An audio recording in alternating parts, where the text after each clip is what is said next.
Wonder where the Louisiana Sheriff went to. You know what? When math start mathing, stop it. The math ain't mathing. We ate turtle soup out of a turtle shell. We always had a dream to live in the US because college football, that's what we heard. Yeah. That's supposed to be the best ones to watch. What are you guys' favourite US cities? Okay, Northern Flicker 6590. When I was like, hello, I'm from Sweden. Getting out of the UK is hard. They don't want you to leave here. So we're Paul and Emelie, and we are moving from the UK to Nashville, and we want you guys to be part of every step of it. We're filming everything and we want you to be part of the journey. So if you're new here, if you've never seen the videos before, then hit subscribe and blah, blah, blah, and come and join the journey and you can come and see us. Yes, and also we want you guys to be part of every step. We want to tell you guys the honest truth about how we feel about the UK and also just why we're excited to finally get to the US. Yeah, so basically, like, we thought we'd record this video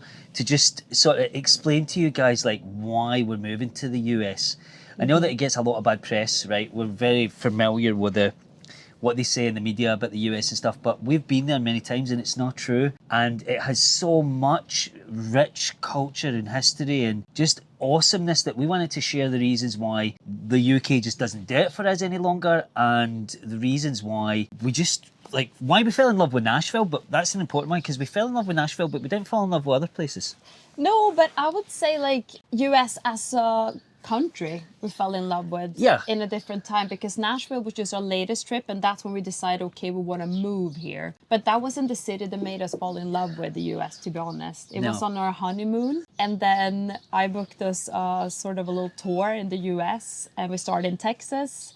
So we went to San Antonio, we went to Austin, and then we went to New Orleans. It was only like a 2-week trip. 3 nearly. Yeah, 2.5-ish. Yeah. But when we left there, we're both like, wow, it sort of changed something. Yeah, we got to, yeah. But then the dream sort of died for a while. And this brings us on to the next topic. We need you guys to help us, right? Like what we've realised is getting out of the UK is hard. They don't want you to leave here. There's so many people leaving, but we just feel that we don't belong here anymore. And what we need is you to help us in this journey. Every like, watch, every hype, every time somebody views our videos, it's one thing close. It's one little bit closer to us escaping the UK. So we really need your help. There's a ton of stuff we want to go through in the video. So yeah, I mean, it's right. That's right. New Orleans was mental. You remember that time the guy pulled the handgun out on us? Sorry. Well, he didn't pull it on us. Yeah, he just wanted to show us. Yeah, because I was being very naive and I was like, hello, I'm from Sweden. I'm a tourist. You guys look so cool. Because I honestly thought they looked cool because they were hanging outside of their car, you know, like the bus was hanging out in the French Quarter. Yeah, in the French Quarter. And they were like cruising around, just some like a group of like 6-7 young guys. Context, this was Mardi Gras. Yes. And also, so I had my camera up and I was like, wow, I'm going to film this for my friends. Such a like US experience. I started filming and then one of the guys were like, hey, Mrs. like, stop filming, please. And I was like, oh, why? He's like, because I have my Glock. I don't want to be on camera because I got my gun on me. I got my, what do we call it? A Glock? You had a Glock, yes. And then he basically showed us the Glock. And I was like, pulled wow. it out, like chambered around and everything like that, right? But then this guy got himself... There was 2 people in the street. Yeah. A woman and a man who were clearly having some sort of domestic situation, so right? that happened at the same time. Meanwhile, I'm talking to this guy that I thought was so friendly and accommodating, letting me film them cruising. But then he gets himself involved in this other couple's business. And he gets right up in their faces and it's like flashing a weapon. And I'm like, Christ, Emelie, please, let's go. We have to go. Like, I was freaking out because these guys they looked like they were mean dudes, right? So it was crazy. New Orleans was mental. Yeah. And we went. But we had such a good time there. Yeah. Though. That was awesome. We went like. The food was insane, especially because I love seafood. So the whole like, crawfish, seafood, the boils, like it was insane. We ate turtle soup. We ate turtle soup out of a turtle shell. Like, and my favorite thing was the Bloody Mary. You got a little crawfish hanging out. Like, oh, that was quality actually. Seafood Bloody Mary was quality. And then we had beignets. Is it beignets? Yeah, the little like muffins or whatever. It's like donuts almost. Yeah, muffin. I call them muffins. Oh, that was good. But it was crazy. Like New Orleans was something else. I loved it, and that's where I think we realised about the South, right? Like people's like the way that life is. when we were in the bayou, right? Or is it the bayou or is it the swamps, Everglades? What is it? Swamps, I would say. Swamps, but we were like at gator hunting, Yeah. not hunting, but you know, spotting.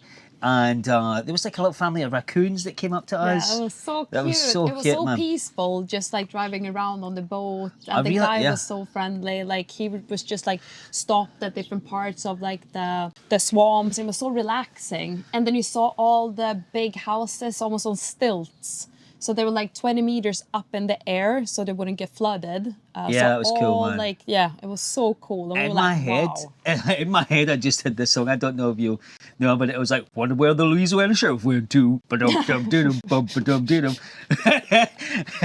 I just had that song. What was it called? What's it called? That song, like with a guy. I can't remember it. Like, but it's a song about this guy who lives in the swamp. And the sheriff goes in to get him, and they never see the sheriff again. And like he's like wrestling crocodiles, and he's got one arm, I think. Jesus. Anyway, it's a mad song. Yeah. It's a great song, actually. I can't remember the name of it, but no, Tennessee reminded us of that. Yeah. And it really... And a bit of Texas as well, I would say. For it was a example, fusion. San Antonio. And that was one of these things when it comes to Southern hospitality. Again, so the second day we walk into a bar and we sit in the bar. We're like, okay, this is cute. This like lovely couple come up and start talking to us. And they basically showed us around all over San Antonio. Took us to like some really cool like food markets. That's right. They basically just drove us around and invited us to these amazing places. These like tiny little like food pop-up markets we never even heard of. And Eric and his wife, I think now, from Austin. Yeah. But we just met so many cool people who wanted to talk. They wanted to talk to us. Like, I mean, obviously we've got the accent or whatever, right? Which is like interesting fact about somebody. But these people wanted to talk to us like almost regardless, I think, like of the situation that we were just having a lot of fun. And these guys were like, oh, well, they're having fun. Let's team up with these guys and we'll have double fun. Yeah. And we saw things that we would never see. Like, it was unbelievable. Like, and I think you're right, Texas and Tennessee. Texas, New Orleans, Tennessee is like a fusion of that, but with the hill country and the sort of deeper... I guess there's history everywhere, right? Like, people who say that America has no history are just full of rubbish, man. Honestly, America has everywhere's history. That's what I believe. And the culture as well. The culture, like, there's so many customs, and we learned so much from you guys, by the way, in regards to, like, do's and don'ts and what to look out for. And that was absolutely wild. Like, I printed out the loads of the comments so that we could, like, respond to some of them, because I didn't want to do it from my phone. I've got, like, 4 pages of comments here. Yeah, and they're so good, all of them, honestly. It's, like, literally, there ain't even that many comments, but there's 4 pages. Yeah. So thank you so much for that. That was crazy, man. And it means so much. And like we said, we read them all and we literally take them to heart. And you guys gave us so much like tips and things to do. And honestly, just taught us so much. I'm sorry I haven't been able to reply to every single one, the 350 on the last video, because I had a bereavement. One of my friends passed away, and it's been really hard because he's an American guy and his family have been in town. So we've been doing what you guys did for us, for them. We've been showing them England and taking them places and doing all that stuff. So it's been a bit hard this week, but I promise I'm back on the comments right now. So if you drop one in below, then you'll definitely get it. But what would be interesting to know is what are you guys' favourite US cities? Because we don't have like the breadth and depth. We've not explored the US, but we will. Yeah. Like, we're definitely going to take on the RV comment because we need to. That is like the dream, and just tour tons of different states. But again, we need to grow the channel to like a reasonable number. So we need your help to get there.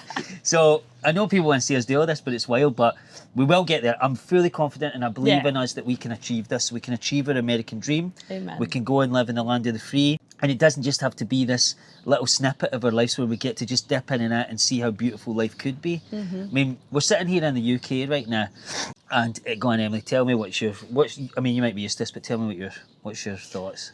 I mean, it's a bit all over the place. I'm not gonna lie. Like, it's raining and it's sunny and it's raining and it's sunny, and it's just really hard to plan your day. And that's just a classic day. Windy, rainy, and you know what? I'll tell you, like, the thing that annoys me the most about it's not about the day planning in the UK. It's about the anything planning. Like, they are constantly changing the rules here. I think the long-term planning is what we're struggling with, because especially we lived there for many years now, and we always had a dream to live in the US, but it never felt more important to move now than ever, to be honest. This is like the perfect timing for us to go, and we want to so bad, because it come to a point when we're like, okay, even like 2 years ago we thought this. I feel like we stayed here for too long now. It doesn't serve us anymore, really. No. It's not just that. I'm not going to bash the UK, right? I'm definitely not going to do that because this is not a politics spot, not. right? But what's happening in the UK in terms of like how they're pulling the rug like away from like first-time buyers, it's just so impossibly difficult to navigate anything. It's overly complex, overly engineered. It doesn't account for the people that need help in like certain ways. I mean, it's just the economy is really struggling. Like we had a conversation about gas prices the other day. Do you know that we're like 7 times more expensive for gas than the US? Crazy. Like honestly, like a gallon is like, I don't know, what's a gallon in your state? I don't know, but in Texas I heard it was like $3 or something like that. But that's like 3.7 litres and it's about £2 a litre here. So that's what, $17 or $18 a gallon of gas. No, it's not that much, is it? It's about 12. Now you're doing your math. I'm doing Paul maths. No, we need about $6 billion. Don't be like, this is a centimeter, this is a meter. 2 things you get to know about me watching the channel is A, just ignore when math start mathing. The math ain't mathing, and I can't measure nothing. I cannot measure. I can eyeball things really well sometimes, but I cannot measure. Even with measuring tape, I can't measure. But you know what was cool? Like the last time we were in Nashville, like this is what I loved so much about it, right? We used this thing called Viator, right? We've been using this for a while now on different trips. And Viator is like basically an experiences website that allows you to go and find whatever cool stuff is happening in that city. And we've been using it for everything. The last time we booked this like Nashville speakeasy, like a murder mystery true crime cocktail crawl. It was crazy. good. But you couldn't, it was too dark to film it, so we never filmed it, but we'll try and film it.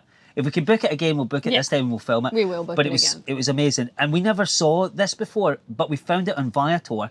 So we decided that we would reach out to them and they partnered with us. So we've got an awesome link below that if you're in any city in the US, go to Viator through our link and we'll get a tiny bit of the commission and that'll pay the bills and take us one step closer. And then we can book another tour. Yeah, and then we can book another tour. But it pays the bills for us and it lets us like basically get to that American dream one step closer. So I tried to do the ad as simply and as cleanly as possible. So thanks for your patience on that one. Thank you so much. Viator. So the advice you gave us, do you want to go to that? We read a page each? Yeah. Right, okay. So you take this one, right? Yeah. And I've got them put into like, I did this thoughtfully, right? So I've got Lovely. community regulars, right? Yeah. So Garrett View 9028. Thank you very much for the flag code info. If it's defiled or damaged or it's to be burned, that's a crime, basically, I think. So oh no, wait, he said if it's defiled or damaged, it is to be burned. And he says that's a more respectful way to retire it properly rather than throw it in the trash. Like, oh, yeah, that makes sense. Good, we need to really brush up on this because like I know people in the comments are saying don't stress or whatever, but I'm a stress monkey. What can I do, man? And we also don't want to offend anybody. Yeah, of course. Okay, Northern Flicker 6590 says we're here for all your adventures. Just ask. You don't know how much that means to us. That means the world. Thank you, because we've been getting inundated with people saying they want to take us like Jeep trail riding. I can't remember who commented that, but unfortunately we probably won't make it. But thank you for the offer and all sorts of other things. And okay, last one from me and then it's you, right? Okay, fire ants, spawn of Satan. Diana Davis 1362. The bane of every southern homeowner's existence of fire ants. Mounds pop up overnight and suddenly you've lost your yard. Walk across the grass and your legs are covered with hundreds of biting spawns of Satan. Their bites feel like acid. Also, before you buy, get the house and the lot inspected by a licensed home inspector for the foundation, the roof, termites, fire ants and rodents. Dude, where did you come from? You're an angel. Like, that is the playbook, ain't it? That's the playbook. Like, you just literally might have saved us, I don't know how much money, but a ridiculous amount of money. Like, and a lot of fear on your behalf. I mean, I'm still going to be terrified, but we get so many good comments about spiders and don't worry about spiders and what we want to have is a That's like music to your ears. Yeah, well, we need to get a pet black snake that just lives freely outside the house, apparently, because that eats loads of stuff. Okay. Anyway, right, your turn. Your turn. Black, that's not gonna I might do it. I might do this. Oh. Okay, Okay, Terry Carter 1137. I love this one. Since you will be in Tennessee, go to Gatlinburg. Did I pronounce that right? Gatlinburg? I think it's Gatlinburg. Gatlinburg. And visit the Midnight Moon Distillery and sample flavors of corn whiskey. Jesus. What do you mean flavours of corn whiskey? What are you sounds talking insane. about? Flavours? What, like coconut? Wow. For the weather, look at a company called Ready Hour for Food to have on hand. For the weather? Okay, I don't know. Maybe if it's nice, We need you to can look sit that up. outside. We need to look that up. We'll dig into that one. But corn whiskey sounds Yeah, insane. Different flavors. That's what I'm thinking. What kind coconut corn whiskey. Do you think that would be a has to thing? be a thing. Coconut. Has to be a thing, man. Yeah. It has to be. I seen apple pie moonshine. True. And sweet banana strawberry flavour And my moonshine. favorite one is the Prickle moonshine? No, we tried the watermelon moonshine. Watermelon moonshine. And then But the that was honey was insane. But it was a bit acidic, dude. No, the watermelon, not the honey. No, the honey was Yeah. smooth, but the watermelon Honey one was good. Yeah. And then Cole Trixie. Trickle. Trickle. These names. Cole Trickle. IXL R8. So the Rose Bowl. Do you remember the crew neck I had on last time? So now I finally figured out what it is. The Rose Bowl is one of the college football championship games. Been around for decades. And it's called a riverboat. Remember I called it a steam weedle? Oh yes. It's not a steam weedle. A It's a riverboat. No, first you called it a cruise ship. Yeah. A riverboat makes sense. Yeah. The General Jackson has a flat bottom and round paddle wheel on the back of the propulsion. I used to work on that boat. Mad. But riverboat, Yeah, we definitely need to go in the Cumberland in a boat, man. that's amazing. Like that needs to happen. Wow. Like I feel like this. I've got my gambling hat on. And now I want to go to the Rose Bowl Championship as well. We need to dig that out. Because college football, that's what we heard. Yeah. That's supposed to be the best ones to watch. Yeah, definitely. Yeah. I feel like people say the energy is way better. Yeah, and we're all Like- about the energy. Yeah, exactly. And, no, that would be so cool. So And I can turn up in my little jumper. yeah, you can be there. You can be a like OG. Rose Bowl 1996. So let's touch on this idea about the UK like now lighting us up, because I feel like there's a bit to be said there. Like I think it's not just the weather that's like, I don't know what you guys are like, but see this where it's like grey and cloudy and rainy. You're seeing like snippets right now. I would say it's nothing to do with the weather. I would say it's more about the energy. And we're very like, we need something exciting to look forward to. We need like a plan. That's what energizes us. Yeah. But I feel like for us, it came to the point when that plan here doesn't There's nowhere to go. excite us. There's not. Yeah, but I'm getting depressed with the weather, man, and it's making me sick. Like It is you- very on and off, to be fair. You know, like I can't handle this. I'd much rather it was 50 degrees temp, mad humidity. I mean, because let's be honest, we love to go out in the rain with our dog. We love freezing cold. We travel We're to outdoor countries people. with winter. Yeah. We love seasons. That's the point. We want like super cold, super rain, yeah. super hot. That's what we like. No Anything tornadoes. in between is a bit. No tornadoes though. No. No, wind is cool, but no tornadoes. Yes. But that's the thing. Like for me, like you see this color behind us, the color drains in and out of the picture, and you see it, and it's just these clouds, and it's like I don't know. It's crushing me internally. Like I'm being like bare chested honest here. You're very sensitive to weather. Yeah, it really gets me. I grew up in Scotland, and Scotland is just perpetual grey. Yeah. Even in the summer, it's 19 degrees and raining. And that was one of the reasons why I said I can never move to Scotland, because if it's a constant grey and rainy, that will break my mind, I think. It melts Yeah. you. But it's not just that. It's like, so this is the honest truth, right? In the UK, there's nothing to do. There's nothing, right? Like at the weekend, what do we do with our mates? We go to the pub. Yeah. That's it. That is the pinnacle. Or unless you want to go and like do shooting or hunting or something like that, right? But you can't get that because the licensing restrictions are so crazy that you would never like get any of the equipment you need, right? I'm talking about freedom machines.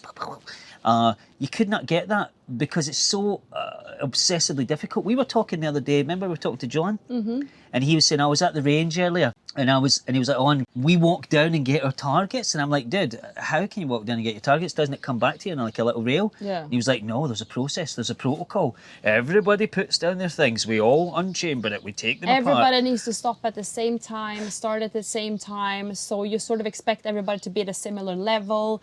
Everybody should know each other, which is nice in a way, but it's also very hard to get into that. No, dude, when we go to America, next time when we're there on the 4th, we're going to go somewhere We're just going to be like Yosemite Sam blasting. Okay, within reason, right? Within reason. But it's not like the UK where the guy's like, yes, Winston, we take the bullets and put the bullets to the side. Yeah. And it takes 40 minutes to reload. Rules are good, fair, I get it, which is super important. But we also want to learn how to shoot because, you know, we have a gun dog. We would like that as a hobby, but they're so hard to get into that here. They make it super difficult. Yeah, exactly. And I mean, besides there being really nothing to do, there's no variation. Like, we are sort of trapped in the same food routine. Like, we're not getting like a wide and varied diet and a palate. Like, people say, oh, London's one of those cities that never sleeps. It does sleep. And you know, when it's awake, you can only get kebabs. That's it. There's nothing decent. Like, okay, you can go, what did we see the other day? Swiss Butter, a steak restaurant. Well, no, that's not true. So London, you can get everything. Yeah, but it's like if you're not in central London, then it's difficult. Yeah, but it's not even just like central London. It's like the queue is like 2 hours long. You have to wait outside for multiple hours to get in somewhere, or whatever you're going to book is massively overpriced. Yeah. Like, it's getting crazy. Like, I think it's more. They do have a lot of restaurants, of course. Like, that's because it is like a capital and it's massive, and they keep on changing all the time, which is great. But what we like is the more relaxed, chill in a family restaurant. Yes, family restaurants, or just like a big parking lot with like big pop-ups. You can try different foods. Like, they will constantly change. Or you find your favorite, but it's not going to cost you like £200. Yeah, Spicy Boys in Nashville. Easy access, and also easy to try new things for everybody, because it shouldn't be that you need to like break the bank just to have a nice meal. But I don't think it's fair. Yeah, but it shouldn't be that you need $1 billion to create a restaurant as well, because what you're doing there is you're locking away all these amazing ideas that people have by being financially restrictive on them. Like, there's a restaurant we went to in Nashville, and it'll stick with me forever, man. It's like, this is like my go-to place now. There's a few like that, to be honest with you, but Spicy Boys stood out because they've turned like a house in Nashville into what you would think is like a southern, like New Orleans. The owners are from New Orleans. The owners are from New Orleans. So they do all like the seafood and they do gumbo and everything like that, but they've turned the place into like a little slice of New Orleans. And this is just a family and people who were from there and wanted to bring a slice of home to their little corner of the world where they were living. And they were able to achieve that dream, and they said they built it themselves. See if you tried to do that in London, man. We can add some photos because it's actually incredible. We were stunned when we walked in. We're like, wow. If you tried to do that in London, you'd be cooked. Yeah. You wouldn't get a chance, man. And also the prices were like reasonable, and the cocktails were amazing. The staff were great. There was just the energy when you walked in. We're like, wow. Painkiller. Remember the painkiller slushy? Jesus. It's just a name. Yeah, I mean, it was crazy. But no, like, that's what the real truth is, that this trip means the world to us. We have to leave here now. Like, we've realised it, and we gotta leave the UK. And we're excited about it. That's the most important thing. Oh God, I'm losing my words. But the amount of excitement I have, it's like I'm looking at places now and I just don't see things the same. And what America has to offer, you guys are so lucky in terms of, like, I know that people in the media and whatever give America a bad press, but it's not true, dude. Like, it's just not true. The energy, there's the rain, the energy, the atmosphere, and here's the wind. Great. The energy and the atmosphere and the attitude and people's gusto that they have behind you. If you tell somebody in the UK, I'm going to start a business, they'll go, are you sure? You might mess it up and it's going to ruin your life. And what about your family? You're going to destroy your family. But in America, if you tell your mate you're going to start a business, it's like he's WhatsApping you the number of 5 guys that can help you. You know, and he's organised a meeting with a dude who's an investor, or, you know, it's like the can-do attitude with everything, which is so inspiring. I think that's something that we always align with, but it's easy to get dragged down where you're not surrounded by that, if that makes sense. Yeah, the UK is hitting us over the head with a stump, and it's like that. I don't know. I mean, what else do we need to know about the US before we land? Yes, because please we tell need us. to know. Like, we actually need to know what else there is. I feel like we just don't have the right visibility, but with your help, we can get it. But anyway, yeah, I just feel like it's hard to explain. Like, I'm not depressed or whatever, but the UK does make it feel that you're not reaching or achieving your potential, and that's the biggest difference I saw in America. Was that people want to see you reach your potential. They champion you. They cheerlead you. Which is so beautiful. I love that attitude, man, and I love the people. And not that I dislike the people in England, but they just don't have that get up and go Like, that's not what we're known for, and you guys are, and you don't realise how lucky you are for that attitude, that spirit. It's really what makes America what it is, the people and the attitude. Absolutely. I mean, yeah, and that sort of, that dream is what we want to live, you know? We belong there with you guys, and it's a weird feeling because we just felt it instantly, both of us. it was, wasn't it? Yeah. It was like, these are my people. And it's like, once you get that feeling, you can't take it away, you can't go back. So now we're like, that's it. It's like, imagine we met, right? And we like, the way that we met, right? We won't go into it, but the way that we met and then we really liked each other. Imagine we just went and then never saw each other again. Yeah. And we never did any of this. That's what it's like for us. That's the relationship. That's what it's like. We went to America. It's changed our lives forever. And then we're like, oh, what? Bye? We're never going to see you again? Yeah. It's unbelievable, man. So Or just see you a few weeks a year. That's not enough. No, we got to be back there with you guys. And that's the dream. And that's a good segue, actually, because I guess I don't want to rabbit on for too long. But I will say this, we definitely need your help to get there. What I realised is that this channel might actually be the way that we do it. When we started recording, we thought it would be fun to just put this up on YouTube to let our family and friends see our adventures. And actually what we've slowly realised in the past few months is it might actually be a way just not for our family to see it, but for you guys to see it and come along with us. And also we found a community, which are you guys. Yeah.